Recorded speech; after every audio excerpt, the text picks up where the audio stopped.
Now, Pakistan will play Australia in the third test match tomorrow. This will be at the Sydney Cricket Ground. Australia are aiming for a washout, or a whitewash rather, after winning the first two matches. And if so, this will be the third consecutive clean sweep that the Aussies would have achieved against Pakistan in tests.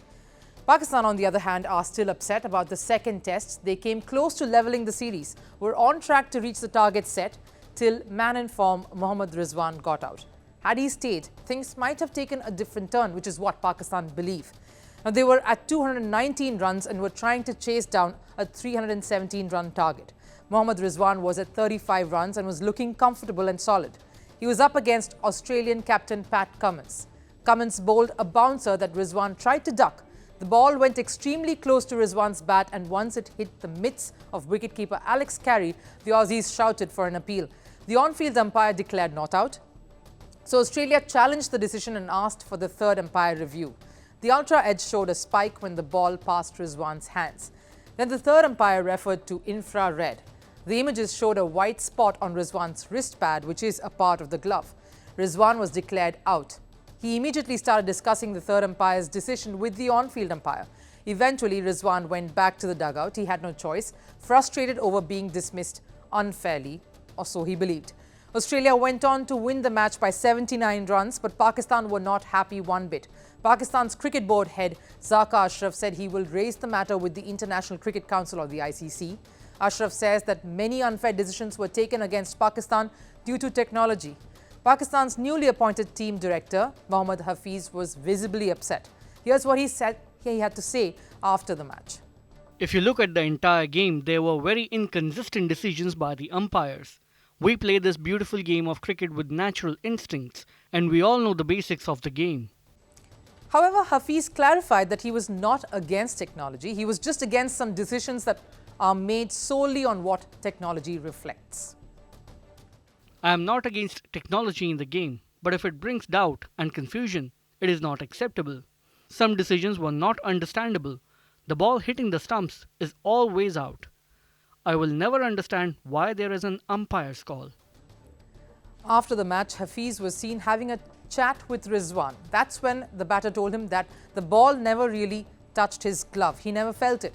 Rizwan said he felt there was no conclusive evidence from the review, which is why he decided to speak with the on-field umpire. It looks like Pakistan was denied a match-winning knock. Rizwan is the backbone of Pakistan's batting. He stands tall when the team needs him. In fact, when he was kept aside in the first test match in place of Sarfaraz, the internet erupted. Loyal, die-hard Pakistani fans were upset with this move, calling the team selections a joke. That's the kind of impact Rizwan and his merit has had on Pakistan cricket and, of course, its fans. Coming back to the second test, his dismissal has clearly shaken up the team. The PCB are now prepared to present their concerns to the ICC, the cricket's governing body. They want things rectified before the third test match. The Shaheens are already upset about losing the first two test matches. If they lose the next one, then it will be a whitewash for Pakistan once more. They have always struggled when playing down under. Pakistan have had a dismal test match record against the Aussies. Of the 39 matches that they have played, Pakistan have won only 4 of them, drawn 7 of them and lost a huge number of 28 matches. It's a frontier they have had difficulty surmounting time and again. The last time that Pakistan won a test match against the Aussies down under was way back in 1985, during the golden era of Pakistan cricket when Wasim Akram was leading the side. The third and remaining test match is an opportunity for Pakistan to turn things around. A lot, of course, depends on Captain Shan Masood, who is leading the side for the first time. And the pressure will be truly on the T20 captain Shaheen Shah Afridi later on, as the year is another World Cup year. We keep reminding you that it is around the corner in the next 6-7 months.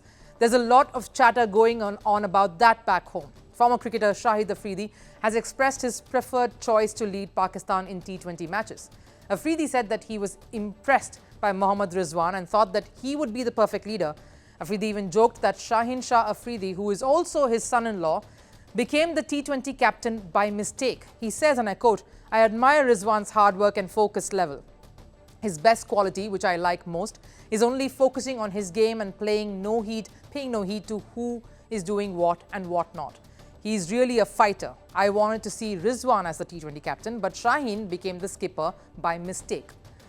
It's another controversy brewing in Pakistan. That's what we ask. Will there be further postmortems of the cricket squad? Or is this just another chapter in their usual friendly banter? For now, though, the men in green would have to shift their focus on the third test match against Australia. The series has already been in the news for many reasons, not to do with the cricket.